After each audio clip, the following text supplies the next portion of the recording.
Chapter number 1 का आज second lecture है। एक क्विक रिकैप के साथ आज की क्लास शुरू करूंगा, फिर उसके बाद जो सवाल आप पूछना चाहें दरमियान में भी पूछ सकते हैं और उसके बाद फिर आज की बात होगी। ठीक है, आपने हाथ खड़ा कर देना, मैं आपके क्वेश्चंस को साथ साथ लेता रहूँगा। सबसे पहले अनाउंसमेंट कर दें सर के जिन बच्चों के ऐड नहीं हुए तो वो मुझे मैसेज करते हैं पर्सनली। अच्छा, आप में से जो स्टूडेंट्स अभी तक व्हाट्सएप ग्रुप में ऐड नहीं हुए वो एक मैसेज मुझे कर दीजिए, मैं ऐड करवा देता हूँ आप लोगों को। ठीक है, अच्छा भाई, आपका मुझे लगता है ज़्यादा तजर्बा इस मामले में। 1 मिनट ठहरिएगा, मैं असल में ये इसलिए कह रहा हूँ कि मैनेजमेंट जो है उसके पास क्यूरीज की लाइन ज़्यादा है और मेरा दिल ये है कि आप लोगों के पास नोट्स आ जाएं और आप पढ़ना शुरू करें। ये टाइम इंपॉर्टेंट होता है, शुरू से डिटेल से पढ़ना। वैसे भी ये जज्बात ज़्यादा देर लास्ट नहीं करते, तो जितने आप जज्बाती हैं ये 4 दिन पढ़ लें। मुझे आप व्हाट्सएप कर दीजिए, मैं मैनेजमेंट को कह दूंगा कि सर इनको वो कर दें। वो एक बार आपका रिकॉर्ड ज़रूर चेक करेंगे कि आप एनरोल हैं या नहीं, और अगर आप एनरोल हुए तो फिर आपको ऐड कर देंगे। नेम, सीआर एंड सब्जेक्ट, 3 बातें। नेम, सीआर एंड सब्जेक्ट और टाइम भी, हाँ क्लास टाइमिंग, ये 4 बातें। मैं ये भी लिख देता हूँ, नेम, सीआर एंड सब्जेक्ट और क्लास टाइम। ये इसलिए कर रहा हूं कि मैं खुद एंगेज होके आपका काम जल्दी से प्रोसेस करवा दूं। डन है जी। ले सर, चैप्टर 1 एक क्विक रिकैप जो कल पढ़ा था हमने। कल जो स्टोरी पढ़ी थी लंबी सी, उसको शॉर्ट करने लगा हूं। हुकूमत को मुल्क चलाने के लिए रिसोर्सेज और पैसे दरकार होते हैं। वो रिसोर्सेज अगर मुल्क के पास हों तो वो उन रिसोर्सेज को इस्तेमाल कर लेती है हुकूमत और मुल्क चला लेती है। लेकिन अगर वो रिसोर्सेज मुल्क के पास मौजूद ना हो तो फिर आवाम से कहा जाता है कि कंट्रीब्यूट करें।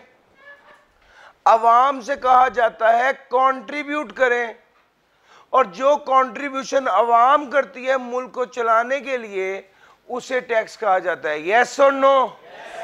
ये बात हमारी कल हुई थी। मैंने कल वाली स्टोरी एक दूसरे अंदाज से बयान की है, मकसद और हदफ दोनों में सेम था कि आप टैक्स की अंडरस्टैंडिंग ले लें। तो भाई टैक्स तो ये है, और उसके बाद हमने कहा था टैक्स को लागू करने का असल मकसद revenue collection, implementation of the, यार याद है प्रिंट आउट वाली बात? और मैंने कहा था जी अगर मैं आपको कहूं कि ये वाले नोट्स जो पीडीएफ में इसको प्रिंट आउट करा के लाइए, और अगर कोई बच्चा उसको प्रिंट नहीं करवाता तो 50 रुपए फाइन होगा। ठीक है सर, इस फाइन को लगाने का मकसद पैसे कलेक्ट करना नहीं है, फी कलेक्ट करना, रेवेन्यू कलेक्ट करना नहीं है, बल्कि इस चीज को इंप्लीमेंट कराना है। भैया ये बात समझ आ गई? यस और नो?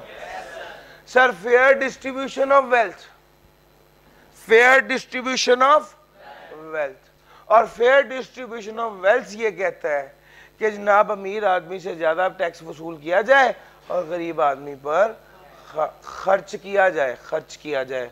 अमीर से लेकर गरीब पर खर्च करेंगे तो डिस्ट्रीब्यूशन ऑफ वेल्थ फेयर हो जाएगी। सर फिर उसके बाद हमने बात की थी नॉन रेवेन्यू ऑब्जेक्टिव्स की, और ये मुझे लग रहा है स्लाइड वो नहीं ओपन हुई जो होनी चाहिए थी। सही है यहां पर? चलो मैं इसी से ही लेके चलता हूं। नॉन रेवेन्यू ऑब्जेक्टिव्स की बात करने लगा था, और उसमें था सबसे पहले के नॉन रेवेन्यू ऑब्जेक्टिव में टैक्स को, अब हम टैक्स पढ़ने लगे हैं वो वाला जिसका मकसद पैसे इकट्ठे करना नहीं है। नॉन रेवेन्यू ऑब्जेक्टिव का क्या मतलब है? टैक्स लगा रहे हैं मगर ऑब्जेक्टिव और हदफ पैसे इकट्ठे करना, रेवेन्यू इकट्ठे करना नहीं है। सर इकोनॉमिक और सोशल डेवलपमेंट के लिए भी टैक्स को टूल के तौर पे इस्तेमाल करते हैं। इकोनॉमिक और सोशल डेवलपमेंट के लिए भी टैक्स को टूल के तौर पे इस्तेमाल किया जाता है। Point number 1। Point number 2, to strengthen weak enterprises, weak and कमजोर एंटरप्राइज को। सर सोशल डेवलपमेंट थोड़ा सा एक्सप्लेन कर दूं। सोशल डेवलपमेंट अमीर आदमी से पैसे टैक्स वसूल करना, गरीब आदमी बस खर्च करना, इससे माशरा डेवलप होता है, सोशल डेवलपमेंट इसको कहते हैं। और इंपोर्ट को कम करना और एक्सपोर्ट को बढ़ाना, इससे मुआशियात बेहतर होती है, उसे इकोनॉमिक डेवलपमेंट कहते हैं। तो टैक्स को टूल के तौर पे इस्तेमाल करते हैं, इकोनॉमिक डेवलपमेंट के लिए भी और सोशल डेवलपमेंट के लिए भी। और दूसरे नंबर पे जो कमजोर एंटरप्राइजेज हैं, जो कमजोर एंटरप्राइजेज हैं उनको क्या कर देंगे, उनको टैक्स माफ कर देंगे ताकि वो बंद ना हो, उनको स्ट्रेंथन किया जा सके, उनकी मदद की जा सके। और तीसरे नंबर पे लोकल इंडस्ट्री, लोकल इंडस्ट्री को प्रोटेक्ट करना।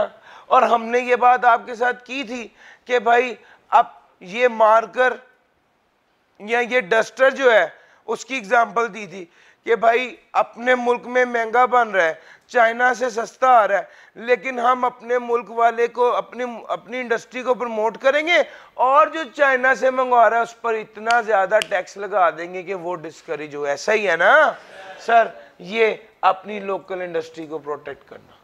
Sir bargaining tool in trade negotiation, ये यूएस आर्मी वाली शर्ट वाली एग्जांपल याद है सर, आपने दूसरे मुल्क के साथ बार्गेन करते हुए, नेगोशिएट करते हुए टैक्स को टूल के तौर पे इस्तेमाल किया है, और जब आपका ये 15 रुपए का टैक्स कम हुआ तो आपने बिड विन कर ली। तो सर ये टैक्स को टूल के तौर पे इस्तेमाल किया जाता है as a bargaining tool in trade negotiation with other countries. दूसरे ममालिक में एक्सपोर्ट करने का कॉन्ट्रैक्ट था, आपने एक्सपोर्टर ने एफबीआर वालों को कहा हमें टैक्स माफ कर दें तो हम एक्सपोर्ट कर पाएंगे, और एफबीआर ने टैक्स को माफ कर दिया, तो टैक्स एज ए टूल इस्तेमाल हुआ ताकि मुल्क की एक्सपोर्ट बढ़े और ट्रेड नेगोशिएशन में हम बार्गेन कर सके इस टैक्स के फैक्टर की वजह से। और अगली बात थी इन्फ्लेशन की, और ये एग्जांपल है कि जनाब 100 रुपए की अगर एक चीज़ है और उस पर 20 रुपए टैक्स लगता है और मार्केट में 120 की बिकती है, अब उसकी 100 रुपए से उसकी कीमत बढ़ के कितनी हो गई है 110, और उस पे टैक्स कितना लगेगा 20% के हिसाब से 22 रुपए। तो मार्केट में अब ये 132 की बिकेगी, लेकिन गवर्नमेंट आती है और गवर्नमेंट कहती है नहीं, हमने अवाम पर बोझ नहीं डालना। अब अवाम पर बोझ ना डालने के लिए वो क्या कर देते हैं, अवाम पर बोझ ना डालने के लिए वो जितनी टैक्स की अमाउंट है उसको रिड्यूस कर देते हैं और कीमत को स्टेबल रखते हैं 120 पे। सर जी ये एग्जांपल कल दी थी, कल का ही लिखा हुआ है, यस और नो? ले सर आगे चलते हैं। Inequalities in the distribution of wealth, अमीर आदमी से टैक्स कलेक्ट करना और गरीब पर खर्च करना, इनइक्वालिटी को रिड्यूस करने के लिए।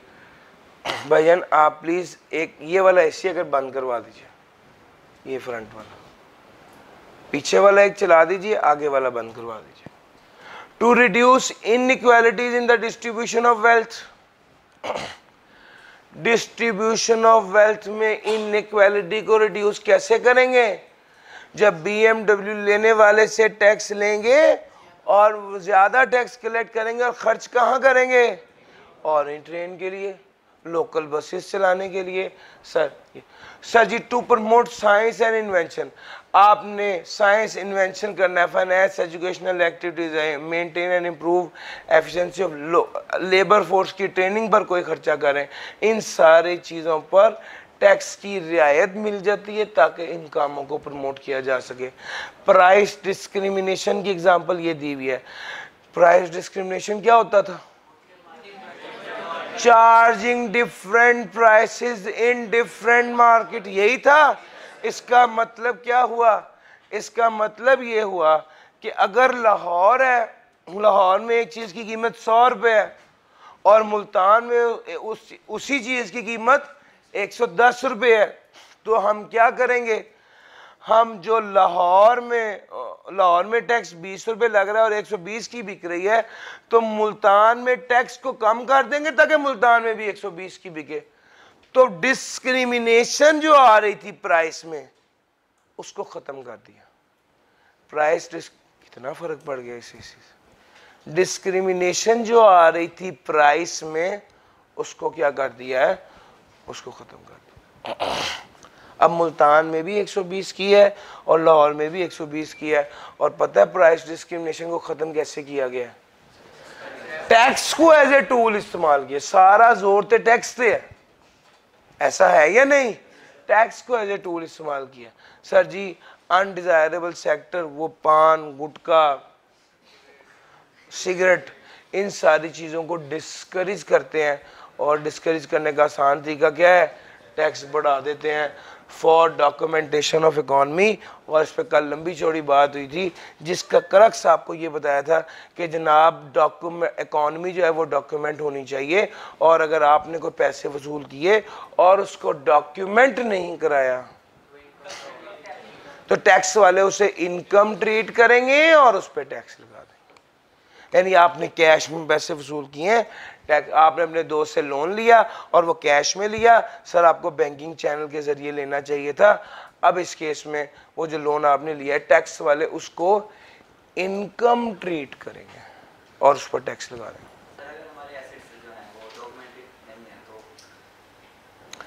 आपके एसेट्स डॉक्यूमेंटेड नहीं है, मिसाल के तौर पे कौन से एसेट हैं आपके?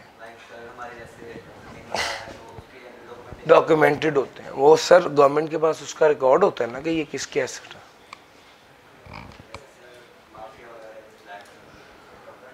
उनके नाम नहीं होते, उन्होंने आगे बंदे रखे होते हैं, उनके नाम होते हैं, लेकिन वो डॉक्यूमेंटेड होते हैं।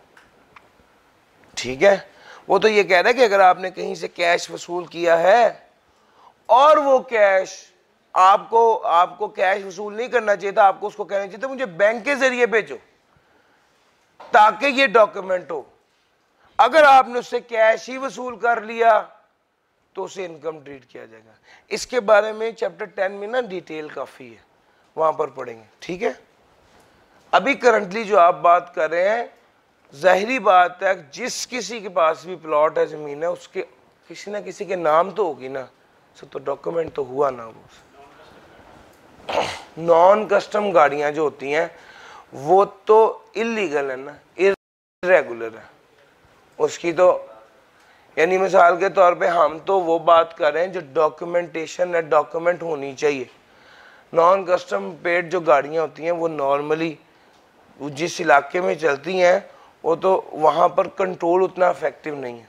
ठीक है, लो सर नॉन रेवेन्यू के ऑब्जेक्टिव्स की बात कर ली और tax as a mean of development कल इसकी लंबी चौड़ी बात की थी जी। तो आपने कहा ना सर पहले पॉइंट में कि रिड्यूसिंग पेटीज के लिए हम अमीर से ज़्यादा टैक्स लेंगे और गरीब से कम, तो ये टैक्स वो जितना कमाता है उस पर भी तो लगेगा, मतलब अमीर जितना उसकी इनकम होगी उस पर भी तो टैक्स लगेगा ना? हाँ लगेगा तो उससे ज़्यादा टैक्स जाएगा। अगर एक बंदा मैं आपको बताता हूँ, वैसे आज मैंने ये पढ़ाना है लेकिन आपने सवाल किया तो मैं आपके सवाल को डिले नहीं करता, आपको भी जवाब दे देता हूँ। सर बात ये है, अगर एक बंदा 6 लाख रुपए रोज कमाता है और एक बंदा 600 रुपये रोज कमाता है, तो टैक्स वाले कहते हैं जो 6 लाख रोज कमाता है उसको ज्यादा टैक्स देना चाहिए, ज्यादा परसेंट टैक्स देना चाहिए एज कंपेयर टू उस बंदे के जो 600 रुपये रोज कमाता है। सर समझ आ रही बात? ये असल थीम है। अभी जब हम आगे बात करेंगे तो आज मैं आपको प्रोग्रेसिव टैक्स और प्रोपोर्शनल टैक्स पढ़ाऊंगा, उसमें ये वाली बात आपका सवाल का जवाब ज्यादा डिटेल में कवर हो जाएगा। लो सर यार याद है वो कल मैंने आपको एग्जांपल दी थी कि वजीरे इंडस्ट्रियल एरिया वाली, लाहौर से इंडस्ट्री जो है वो बाहर चले गई थी और उन्होंने कहा था 5 साल का टैक्स माफ कर देंगे अगर आप इंडस्ट्री अपनी लाहौर से बाहर ले जाएं। सर ये जो पॉइंट है इसके अंदर जो असल बात समझने की है वो यही है कि भाई अंडर डेवलप्ड एरिया में जब आपने फैक्ट्री शिफ्ट की तो वहां पर एम्प्लॉयमेंट भी आई, अपॉर्चुनिटीज भी आई और तीसरे नंबर पे प्रॉस्पेरिटी, खुशहाली भी आ गई उस अंडर डेवलप्ड एरिया में। तो टैक्स के जरिए ये मुमकिन हुआ। अमीर आदमी पे ज़्यादा टैक्स लगाएं, गरीब आदमी पे कम टैक्स लगाएं। High custom duty import of luxury item और items already manufactured in Pakistan. ये देख लीजिए, अगर ये ऑलरेडी आपके नोट्स में है तो ठीक है, नहीं तो इस ऑलरेडी को ऐड कर लीजिए। जो आइटम्स पहले ही पाकिस्तान में बन रही है, अगर उसी को इंपोर्ट करेंगे तो उस पर क्या लगेगा? हाई कस्टम ड्यूटी लगेगी। लग्जरी आइटम को इंपोर्ट करेंगे, हाई कस्टम ड्यूटी लगाई जाएगी। उसका मकसद उसको डिस्करेज करना होता है। जो डोनेशन देगा उसको टैक्स में कमी मिलेगी। यार टैक्स क्रेडिट का क्या मतलब होता है और टैक्स एग्जेम्पशन का क्या मतलब होता है? माफी। तो भैया जो डोनेशन देगा उसको कमी मिलेगी और जो एक्टिविटी करेगा, जो एजुकेशनल इंस्टीट्यूशन बनाएगा या चैरिटी का इंस्टीट्यूशन बनाएगा, उसको टैक्स माफी मिल जाएगी। और tax incentive. Sir tax incentive क्या होता है? टैक्स के हवाले से फायदा। अब टैक्स एग्जेम्पशन भी टैक्स इंसेंटिव है, टैक्स क्रेडिट भी टैक्स इंसेंटिव है। इंसेंटिव होता है फायदा, वो किसी भी हवाले से हो सकता है। तो एग्रो बेस्ड प्रोजेक्ट होगा तो उसके हवाले से टैक्स इंसेंटिव्स हैं। ये सारी चीज़ें डेवलपमेंट पर्पस के लिए थी। और हमने यहाँ तक पढ़ के कंक्लूजन ड्रॉ किया था, टैक्स वाले जिस चीज़ को एनकरेज करना चाहते हैं, प्रमोट करना चाहते हैं, उस पर टैक्स माफ़ कर देते हैं या कम कर, और टैक्स वाले जिस चीज़ को डिस्करेज करना चाहते हैं उस पर टैक्स बढ़ा देते हैं या लगा देते हैं। लो सर, ये सारी बातें थी, ये आज की ताज़ा खबर है। आ जाइए, एडम स्मिथ ने कैनन्स ऑफ टैक्सेशन की बात की थी। एडम स्मिथ का नाम तो सुना हुआ है ना सर। कैनन्स ऑफ टैक्सेशन में पहले था सर्टेनिटी। सर्टेनिटी कहते हैं क्लियर होना। अच्छा, एक एग्जांपल से आपको समझाता हूं। एक साहब चले गए क्रीम ब्लॉक में शर्ट लेने। दुकानदार से कहा सर ये शर्ट कितने की? दुकानदार ने कहा 2000 रुपये की। उस लड़के ने कहा नहीं भाईजान 1000 रुपया दूंगा। दुकानदार ने कहा 1800 लग जाएगा। उसने कहा भाई फाइनल 1200 रुपया दूंगा। दुकानदार ने कहा चलो ना आपकी ना मेरी 1500 रुपये में बात हो गई। इस बंदे ने 1500 रुपया दिया और शर्ट ले ली। वापस आ रहा था तो जो इसके साथ दोस्त था उसने इसको कहा तुमने गलती कर दी, ये शर्ट इसने 1200 की भी दे देनी थी। और वो दुकानदार पता क्या सोच रहा था, मैंने गलती कर दी है, इस बंदे ने ये शर्ट 1800 की भी ले ली। ऐसा होता है या नहीं होता? सर ये पता है क्यों होता है? चूंकि सर्टेनिटी नहीं होती। यही 2000 वाली शर्ट जो क्रीम ब्लॉक में है, आप एक ब्रांडेड स्टोर पे चले गए तो 6000 रुपये की थी और आपने चुप करके वो 6000 की शर्ट खरीदी, एक बार भी नहीं सोचा महंगी है, क्योंकि आपको पता है ये 6000 की ही मिलनी है। सर एग्जाम्पल समझ आ गई?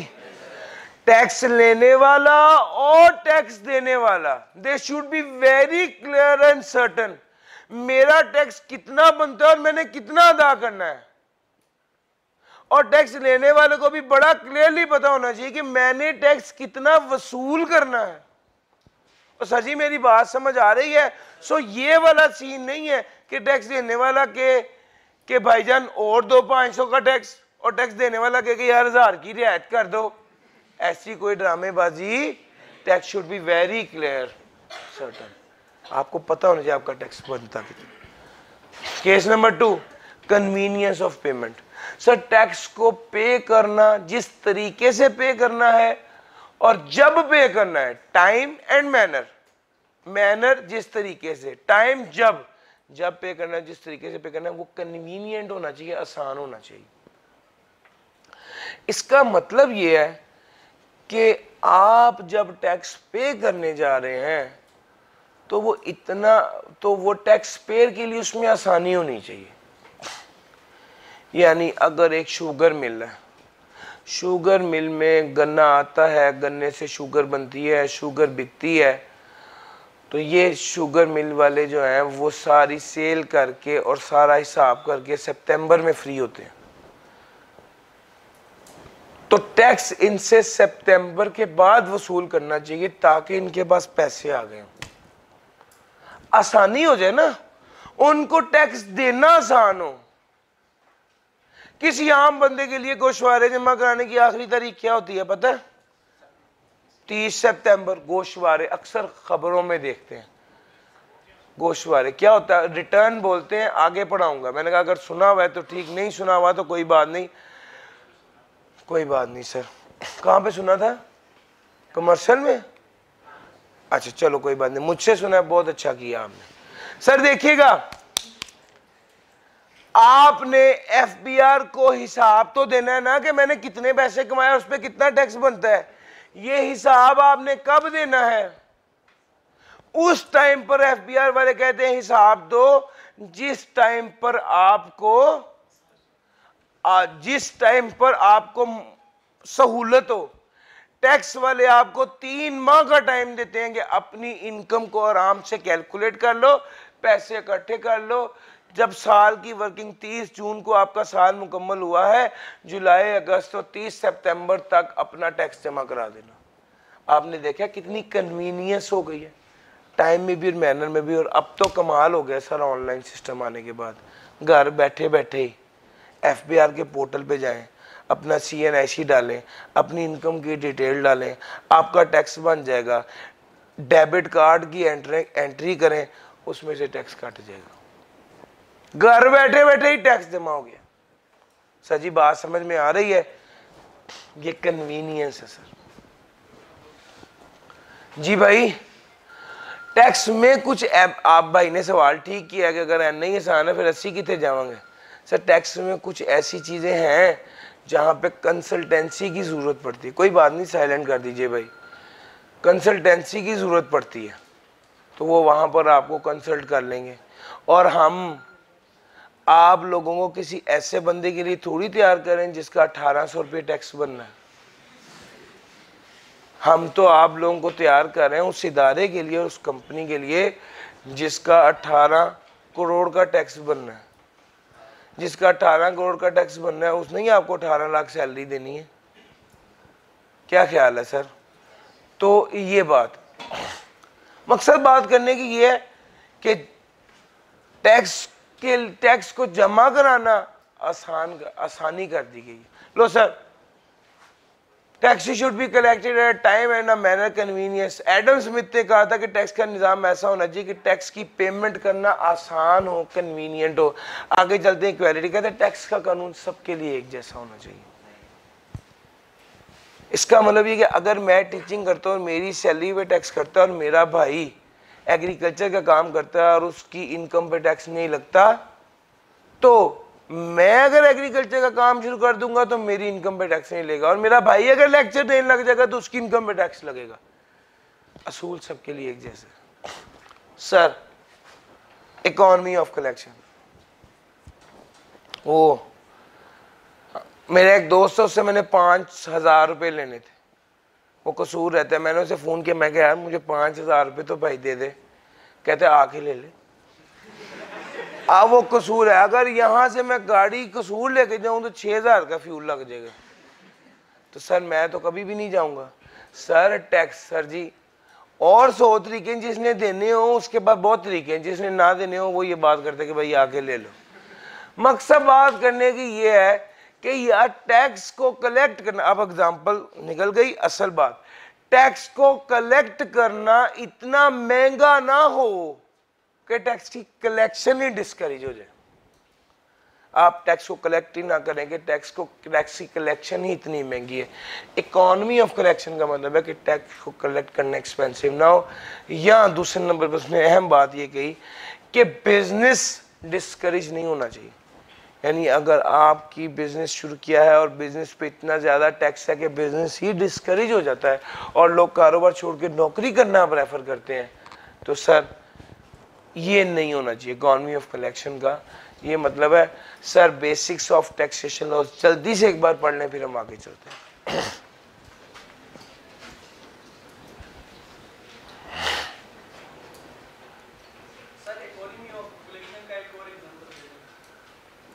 टैक्स को कलेक्ट करना महंगा नहीं होना चाहिए। टैक्स को कलेक्ट करने का निज़ाम ऐसा नहीं होना चाहिए जिस पे बहुत ज़्यादा खर्चा आए और लोग और टैक्स डिपार्टमेंट डिस्करेज हो जाए कि क्या फ़ायदा है, टैक्स तो इसने 1500 देना है, तो इस सॉफ्टवेयर के ज़रिए पर पर्सन टैक्स को कलेक्ट करना 2500 का पड़ता है। समझ आ रही है ये बात?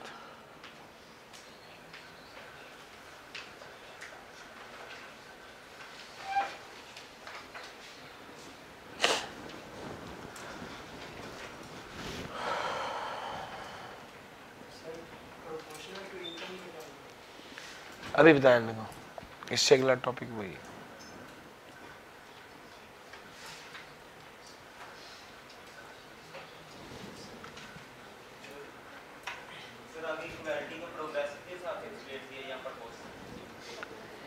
इक्वालिटी सब लोगों के लिए एक जैसा होना चाहिए, प्रोपोर्शनल, प्रोग्रेसिव, रिग्रेसिव। ये क्या है अभी आपको ये भी बताना है, और ये क्यों है अभी आपको ये भी बताना है आज ही के दिन में।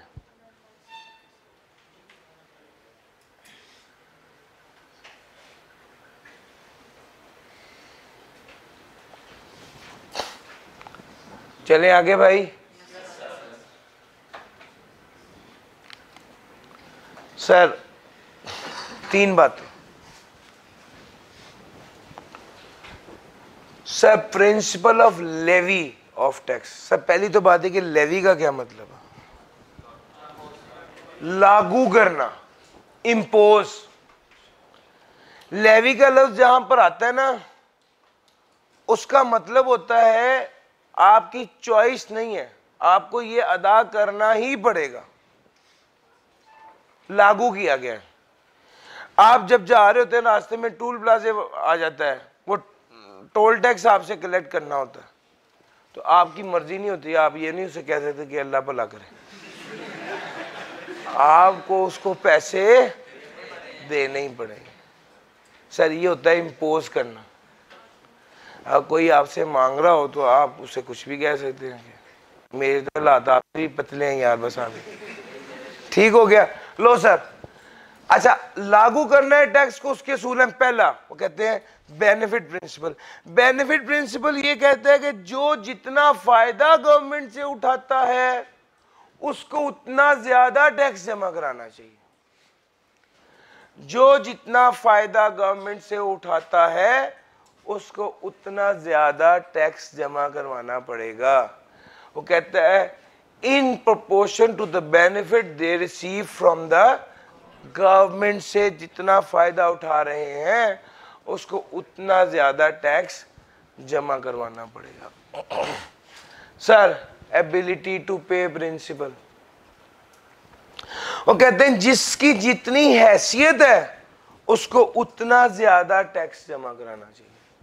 जितनी जिसकी हैसियत है उसको उतना ज्यादा टैक्स जमा करवाना चाहिए। दिस इज एबिलिटी टू पे प्रिंसिपल। या ये कहूँगा जिसकी जितनी पसली है, जितनी कैपेसिटी है, जितनी हैसियत है, उसे उतना ज्यादा टैक्स जमा करवाना चाहिए। This principle holds that taxes should relate with the persons income और द एबिलिटी टू पे। Those with greater income or wealth who can afford to pay should be taxed at higher rate. Sir equal distribution principle, वो कहते हैं equal distribution वाला कहता है कि यार सब लोगों को एक ही रेट के साथ टैक्स लगा दो। अगर हम कह दें 10% है तो जिसकी लाख रुपए इनकम होगी वो 10,000 देगा, जिसकी 1 करोड़ होगी वो 10 लाख देगा। तो सब लोगों के लिए इक्वल रेट लग जाए, सब लोगों के लिए। सर जी समझ आ रही है? इक्वल डिस्ट्रीब्यूशन कहता है फिक्स परसेंटेज हो जाए, इसी को ही प्रोपोर्शनल भी कहते हैं, इसी को ही प्रोपोर्शनल भी कहते हैं। तो principle of levy of tax में बेनिफिट प्रिंसिपल भी है, एबिलिटी टू पे प्रिंसिपल भी है, इक्वल डिस्ट्रीब्यूशन प्रिंसिपल भी है।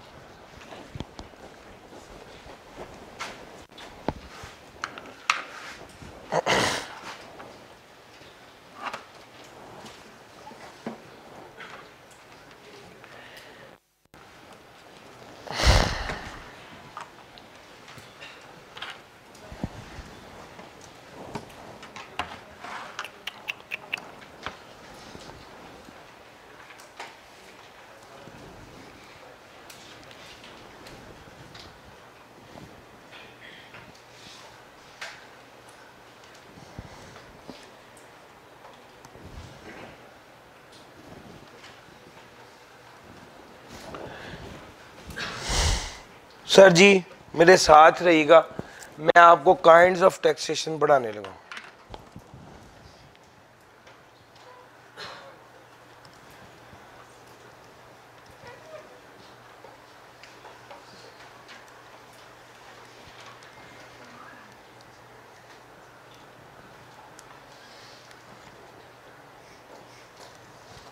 सर जी सबसे पहला है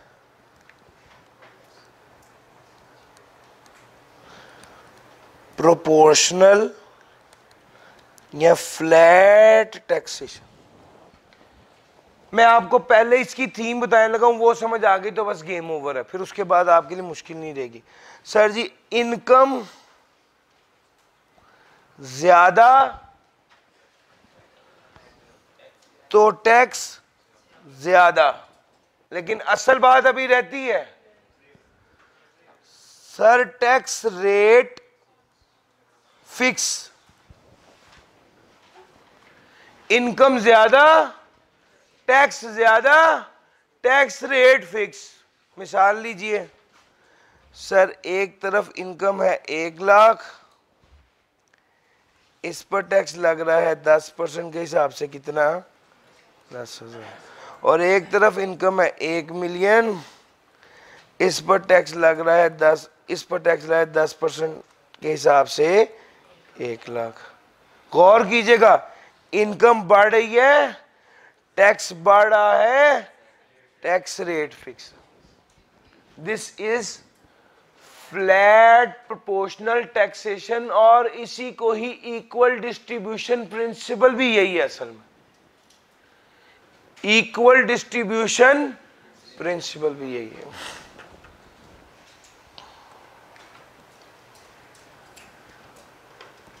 लो सर अगला आ गया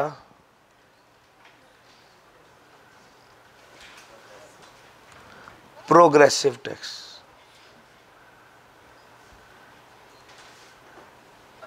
सर इसके नाम से ही पता चल रहा है, इनकम बढ़ेगी तो टैक्स बढ़ेगा, और टैक्स रेट। सर असल में रिलेशन इनकम और टैक्स का नहीं है, इनकम और टैक्स रेट का है। यार मेरी बात पिक कर रहे हो? इनकम बढ़ रही है तो टैक्स रेट फिक्स है, इनकम बढ़ रही है तो टैक्स रेट बढ़ रहा है, भाई ये फर्क है। एग्जांपल लीजिए, एक तरफ इनकम है 1,00,000 की और टैक्स है 10% के हिसाब से 10,000, और एक तरफ इनकम है 10,00,000 की और टैक्स रेट है 30% के हिसाब से 3,00,000। गौर किया आपने? इनकम बढ़ी, टैक्स बढ़ा, टैक्स रेट भी बढ़ा। दिस इज प्रोग्रेसिव टैक्सेशन, और यही एबिलिटी टू पे प्रिंसिपल, और यही एबिलिटी टू पे प्रिंसिपल है।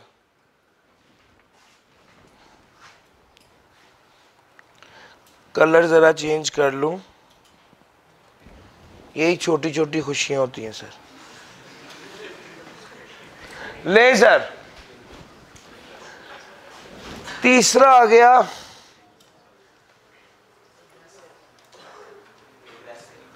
Regressive taxation. और रिग्रेसिव टैक्सेशन पता क्या है?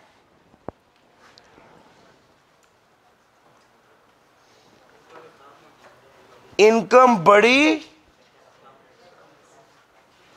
टैक्स फिक्स रहा,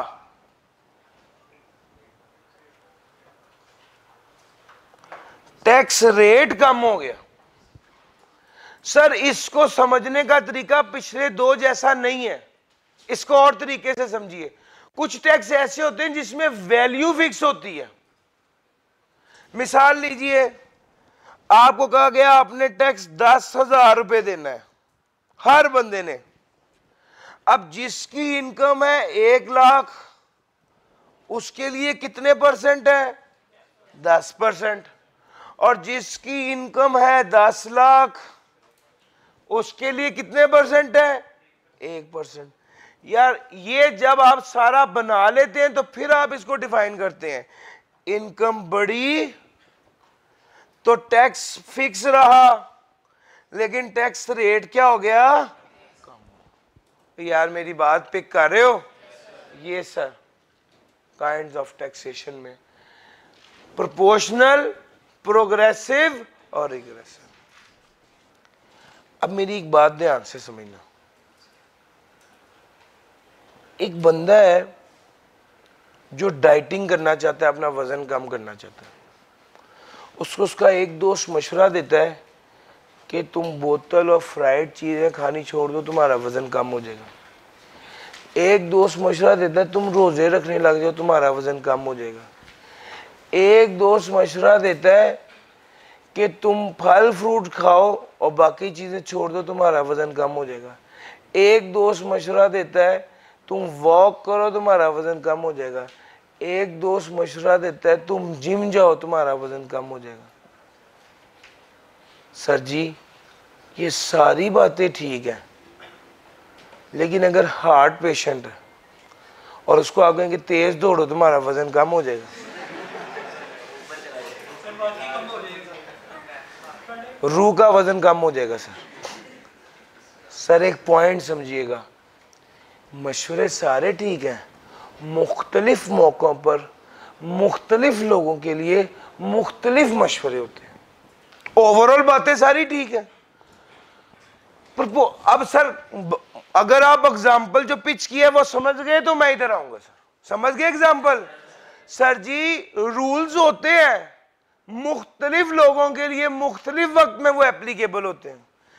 प्रोपोर्शनल टैक्स भी है, प्रोग्रेसिव टैक्स भी है, रिग्रेसिव टैक्स भी है।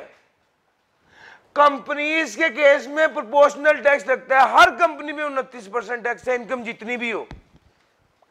इंडिविजुअल के केस में प्रोग्रेसिव टैक्स लगता है, इनकम बढ़ेगी तो टैक्स बढ़ेगा। और सेल्स टैक्स रिग्रेसिव टैक्स है।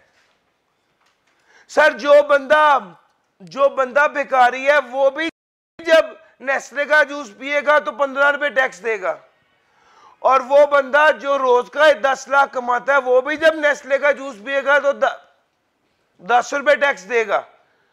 मीनिंग देयर बाय दोनों एक जितना टैक्स ही दे रहे हैं, इनकम का डिफरेंस बहुत ज्यादा है। यार मेरी बात पे की है? एक बंदा मोटरसाइकिल में फ्यूल डलवा रहा है वो भी उस पर उतना ही टैक्स दे रहा है, और एक बंदा BMW में फ्यूल डलवा रहा है वो भी उतना ही टैक्स दे रहा है। सर ये रिग्रेसिव टैक्स है। जो रिग्रेसिव टैक्स होता है वो गरीब बंदे के लिए मुश्किल डाल देता है सर। और जो बात असल समझने की है वो ये है कि भाई सारे रूल्स हैं। अभी एक भाई ने कहा सर एक जगह उसने प्रोपोर्शनल लिखा हुआ है, एक जगह प्रोग्रेसिव लिखा हुआ है, सारी बातें ठीक है, मुख्तलिफ केसेस में एप्लीकेशन मुख्तलिफ होती है। सर जी पॉइंट पिक कर गए? यस और नो? आपने कहा था। क्लियर हो गई बात भाई? लो सर मैं एक बार आपको गो थ्रू करवा दूं इसने क्या कहा हुआ है। Sir kinds of taxes, regressive tax, a tax that charges high tax rate to a low income person and low tax rate with a high income. Sir regressive क्या है? अमीर आदमी पर कम परसेंट टैक्स और गरीब आदमी पर ज्यादा परसेंट टैक्स। ये असल में क्यों होता है? Applied uniform. यूनिफॉर्म का क्या मतलब होता है? एक जैसा। आपने गौर किया था? अभी मैंने कहा था 10-10 हजार दोनों पे लगा दिया है, या 1-1 लाख, तो अमाउंट फिक्स है। अब वो परसेंट किसी जिसकी इनकम ज्यादा होगी उसके लिए कम परसेंट बनेगा। ये वही बात है, वो कहता है लोअर इनकम इंडिविजुअल के लिए बड़ी सख्ती हो जाती है, बड़ी मुश्किल में डाल देता है उसको। सर प्रोग्रेसिव टैक्स, इनकम बढ़ी तो टैक्स बढ़ा और टैक्स रेट भी बढ़ा।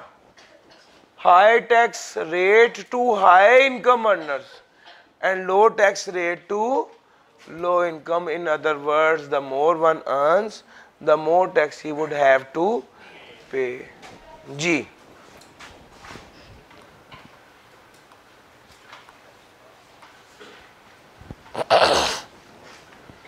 proportional या flat taxes,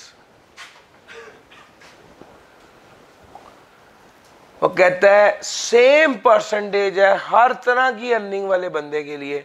गौर कर लीजिए, ये इनकम की ABC लिमिटेड और XYZ लिमिटेड है, एक तरफ 1 मिलियन है, एक तरफ 10 मिलियन है, इधर भी 29% है और उधर भी 29। ये sir kinds of taxation.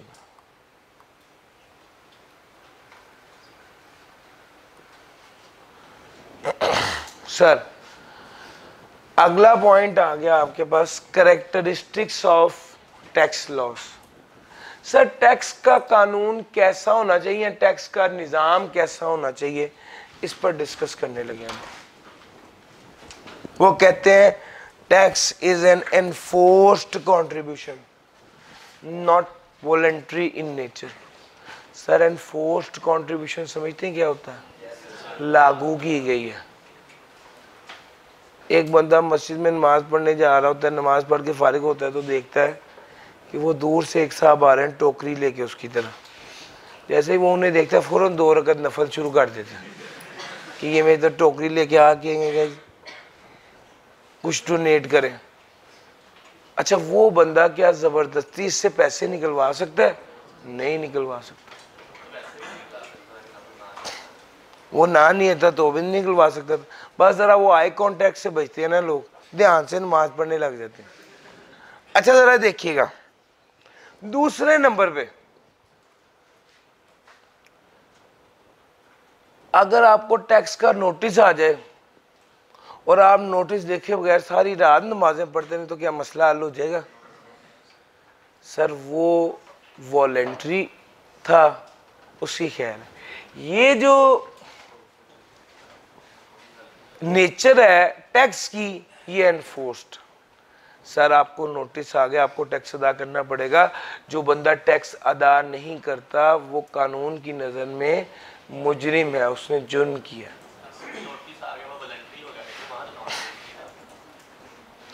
Sorry दोबारा सवाल पूछिए।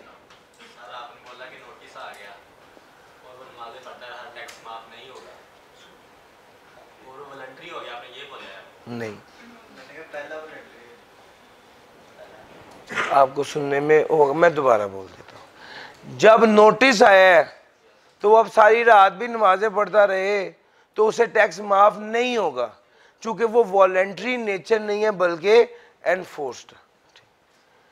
लो सर दूसरा, आपने टैक्स पे करना है, आप उसे कागज पे लिख दें मैं वादा करता हूं 3 माह बाद टैक्स पे कर दूंगा, तो क्या टैक्स वाले इसे कबूल कर लेंगे? नहीं करेंगे। आप उसे 3 माह बाद का चेक दे दें कि यार ये ले लो 3 माह बाद पैसे ले जाना, क्या टैक्स वाले कबूल कर लेंगे? नहीं करेंगे। आप उसे अपनी मोटरसाइकिल दे देते हैं, यार ये मोटरसाइकिल ले जाओ मेरे पास पैसे नहीं है, क्या टैक्स वाले इस बाइक को कबूल कर लेंगे एज ए टैक्स? नहीं। सर टैक्स आपको कैश में पे करना पड़ेगा या डायरेक्टली बैंक अकाउंट में इमीडिएट बेसिस पर पे करना होता है। इसमें कोई प्रॉमिसरी नोट, कोई चेक या कोई इन काइंड एक्सेप्ट नहीं होता। Tax is proportionate in character. Tax proportionate होता है, जितनी इनकम हो उतना टैक्स लगता है, और दूसरे नंबर पे जिसकी जितनी हैसियत हो उसके तहत टैक्स लगता है, केस टू केस। दोनों बातें ठीक है। Tax is levied on income transaction और प्रॉपर्टी। टैक्स लागू होता है किस पर? इनकम पर। ट्रांजैक्शन टैक्स जो होता है वो ट्रांजैक्शन पे होता है, और प्रॉपर्टी टैक्स जो होता है वो प्रॉपर्टी पे होता है। उसके अलावा टैक्स लागू किया जा सकता है एक्ट्स पर, राइट्स पर। सर कोई भी एक्ट जिस पर टैक्स, मिसाल के तौर पे आपने फ्रेंचाइज ली है उस पर टैक्स लग जाता है। सर आपने सर्विसेज पर टैक्स लग जाता है। सर आपने बैंकिंग सर्विसेज पर टैक्स लागू होता है। तो टैक्स लागू हो सकता है इनकम पर भी, ट्रांजैक्शन पर भी, प्रॉपर्टी पर भी, एक्ट्स, राइट्स और प्रिविलेजेस पर। सर उसके बाद अगली बात, टैक्स कौन लागू करता है? Having jurisdiction over the person. Sir, what is jurisdiction? Sir jurisdiction मैं आपको समझाता हूं ताकि आपको हमेशा के लिए आज समझ आ जाए। मिसाल के तौर पे एक बंदा ये मिसाल के तौर पे मैं क्लास पढ़ा के बाहर निकला तो एक बंदे ने गन पॉइंट पे मुझसे मेरा मोबाइल छीन लिया। अब जब मोबाइल छीना तो मैं परेशान हो गया कि अब क्या करूं। सोचा किसी को फ़ोन करता हूं, जेब में हाथ डाला तो मोबाइल तो वो ले गया हुआ। घर पहुंचा तो घर वालों ने कहा कि कोई मोबाइल का मिसयूज़ ना हो जाए, आप फौरन क्या कर लें, FIR दर्ज करा दें।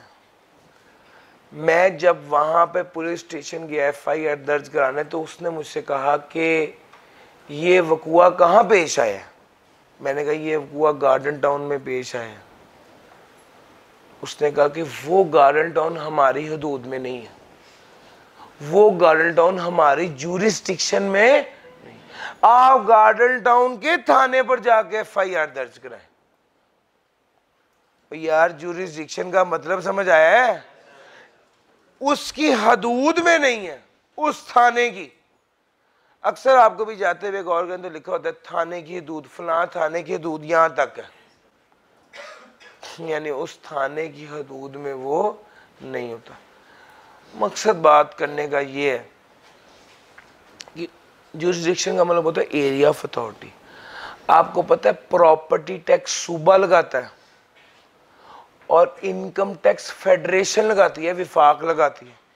विफाक का तो पूरे मुल्क में कहना चलता है, लेकिन सूबे का अपने सूबे के अंदर ही चलता है। मेरे पास पंजाब के अंदर एक प्रॉपर्टी है, तो क्या सिंध टैक्स डिपार्टमेंट मुझे उस प्रॉपर्टी का नोटिस भिजवा सकता है? यस और नो? सर उसके एरिया ऑफ अथॉरिटी में ही नहीं है, वो मुझ पर कानून लागू कर ही नहीं सकता। सर टैक्स लेवी करती है स्टेट जिसकी ज्यूरिस्डिक्शन होती है ओवर द पर्सन और प्रॉपर्टी। मैं पाकिस्तान में मौजूद हूं, मेरी प्रॉपर्टी पंजाब में है, मुझ पर पंजाब गवर्नमेंट अपनी ज्यूरिस्डिक्शन एक्सरसाइज कर सकती है, यानी मुझ पर टैक्स के कानून लागू कर सकती है और मुझसे टैक्स वसूल करने का राइट रखती है। जी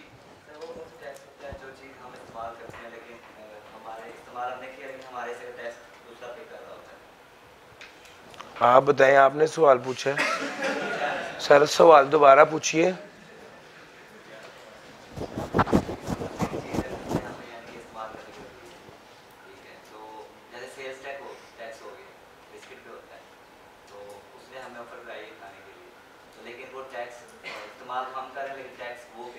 नहीं हम पे करते हैं।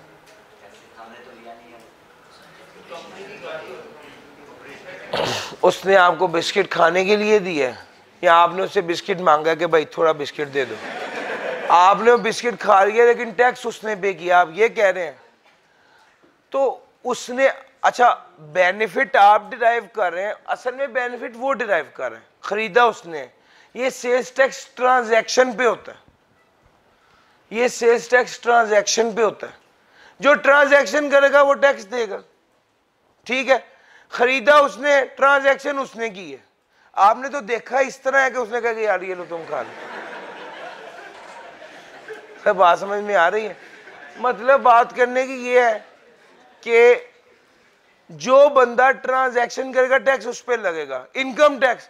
जो बंदा इनकम कमाएगा टैक्स उस पर लगेगा। अब इनकम मेरे अब्बू ने कमाई है, 10,000 रुपये उन्होंने मुझे दिया है, ये 10,000 जो मैं खर्च कर रहा हूँ मुझ पे टैक्स नहीं लग रहा क्योंकि इनकम मेरे अब्बू ने कमाई है। सर समझ आ रही है? तो ये इस तरह होता है। आप मजीद कुछ पूछना चाह रहे हैं तो पूछ लीजिए। बिस्किट वाली बात तो वैसे आपने कमाल। चले आगे भाई। ले सर, टैक्स लागू करेगा वो स्टेट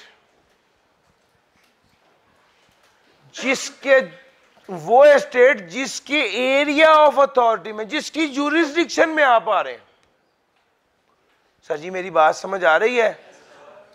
उस स्टेट जिसकी ज्यूरिस्डिक्शन में आप हैं वो बंदा आप पे टैक्स लागू कर सकता है। Sir tax is levied by the law making body of the state. Tax कौन लागू करेगा? Law making body of the state, यानी मेनली FBR जो है वो टैक्स को लागू करती है। और जिस तरह आम तौर पे पुलिस होती है, इसी तरह टैक्स में जो पुलिस है वो FBI है। और टैक्सेशन लॉज, टैक्स का जो कानून है वो कहाँ से अप्रूव होता है? पार्लियामेंट से अप्रूव होता है।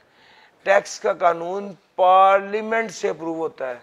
सर जो आपका नेशनल असेंबली जो है वहां से टैक्स का कानून पास होता है, तो फिर वो लागू होता है।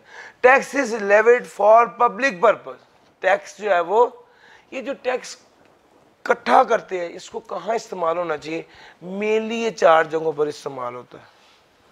पॉइंट नंबर 1, इंफ्रास्ट्रक्चर, सिक्योरिटी पहले कह देना चाहिए, चूंकि फौज है तो पहले उसका सिक्योरिटी। सिक्योरिटी में पुलिस भी आ जाती है और आर्मी भी आ जाती है। हाँ जी। दूसरे नंबर पे एजुकेशन, हेल्थ और इंफ्रास्ट्रक्चर। मेनली टैक्स का पैसा इन 4 चीजों पर खर्च होता है। To support the government in implementation of projects and programs. जो प्रोजेक्ट्स और प्रोग्राम है उसकी इम्प्लीमेंटेशन के लिए इस्तेमाल होते हैं। ये सारी जो बातें आपसे डिस्कस हुई, बुनियादी तौर पे ये कैरेक्टरिस्टिक्स ऑफ टैक्स लॉज की खसूसियात ये हैं, या ये टैक्स लॉज होते हैं। Sir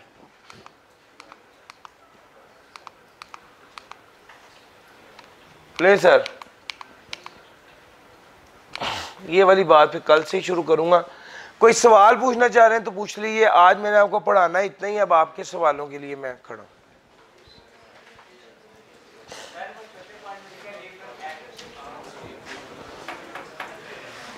acts, rights, privileges.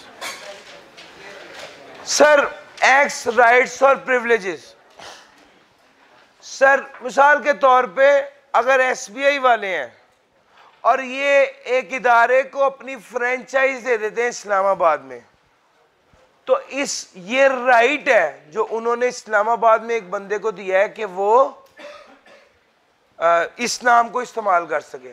सो ये जो राइट होता है उस पर भी टैक्स लागू होता है। राइट।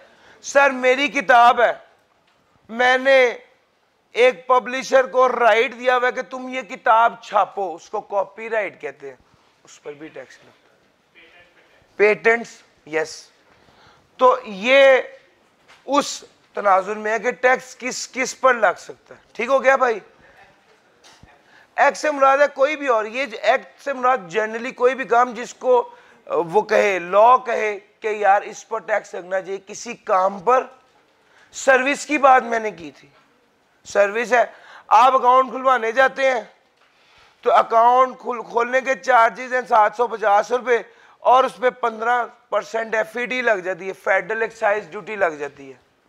ये जो फेडरल एक्साइज ड्यूटी है ये टैक्स है, ये लागू होता है अकाउंट खुलवाने पर, एक्ट पर। ठीक हो गया जी? और कोई बात? प्रिविलेजेस, राइट्स या बेनिफिट्स? जी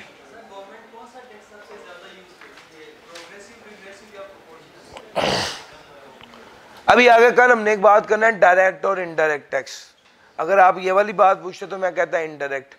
डिपेंड करता है, केस टू केस वेरी करता है गवर्नमेंट कौन सा टैक्स इस्तेमाल करती है, केस टू केस वेरी करता है, लेकिन मेनली इनडायरेक्ट टैक्स यूज होता है। कल पढ़ाऊंगा तो आपको ज्यादा क्लियर होगा। जी सारे मिक्सचर है। देखिए इनकम टैक्स है, सेल्स टैक्स है, कस्टम ड्यूटी है, फेडरल एक्साइज ड्यूटी है, ये तो फेडरेशन वाले हैं। उसके अलावा एग्रीकल्चर पर, सेल्स पर बहुत से टैक्सेस हैं। हमारे सिलेबस में इनकम टैक्स है और सेल्स टैक्स। जी ले सर, आज के लिए इतना ही था। Thank you ji.